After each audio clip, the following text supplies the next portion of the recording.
මේ වල දැක්කම මොනවද මතක් වුනේ? මගේ මූණද? Hello everyone, welcome to Black and Blacky YouTube channel. අද black නෑ blacky විතරයි. ඉතින් මං ආවේ ඇත්තටම ලොකු දෙයක් කියන්න. මේ මල මට ගෙනත් දුන්නේ අපේ black. හරිද? එතකොට and මට මේ වගේ චුටි කාඩ් එකකුත් අම්මන ඒකේ තියෙනවා.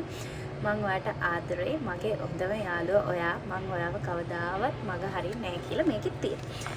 එතකොට ළමයි මේක දෙන්න හේතුව සහ මේ වගේ දෙයක් ලියන්න හේතුව අපි දවස් දෙකකට කලින් හොඳටම රණ්ඩු වුණා. අපි රණ්ඩු වෙලා හද මාව පොඩ්ඩක් සර්ප්‍රයිස් කරන්න තමයි මේ වගේ ලස්සන මේක නැචරල් රෝස් එකක් ළමයි. මේ නැචරල් රෝස් එක මට ගෙනත් දීලා යමව සර්ප්‍රයිස් කරලා මේ වගේ එකක් and මට චොක්ලට් එකකුත් දීලා ගියා. ඉතින් මේ වගේ කොච්චර රණ්ඩු වුණත් කවදා හරි දවසක එකතු වෙනවා කියන යාළුකම් ඔයාලටත් ඇති. ඒව යාළුකම් නෙමෙයි. ඇත්තට මේ සහෝදරකම් වලටත් වඩා ඉහළයි. ඉතින් මට හිතෙනවා මට බ්ලැක් වගේ යාළුවෙක් හම්බෙච්ච එක ගැන මම ගොඩාක් සතුටු වෙනවා කියලා.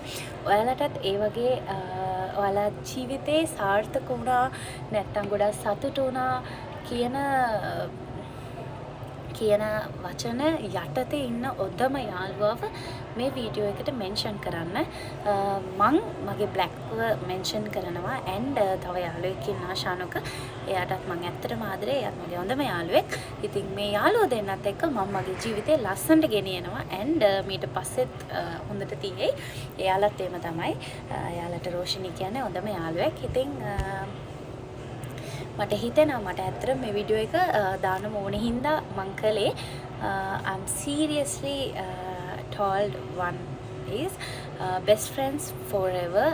Anything you can tell anyway, is it no issue. ඔයාලට හැම දෙයක්ම බෙදා හදා ගන්න පුළුවන් හොඳ යාළුකමක් තියෙද්දි කවදාවත් ඒ යාළුකම මිස් කරගන්න එපා කියලා මං හදවතින්ම ප්‍රාර්ථනා කරනවා. ඉතින් මේ වීඩියෝ එක මම මේකෙන් ඉවර කරනවා. See you bye all guys. Mwah.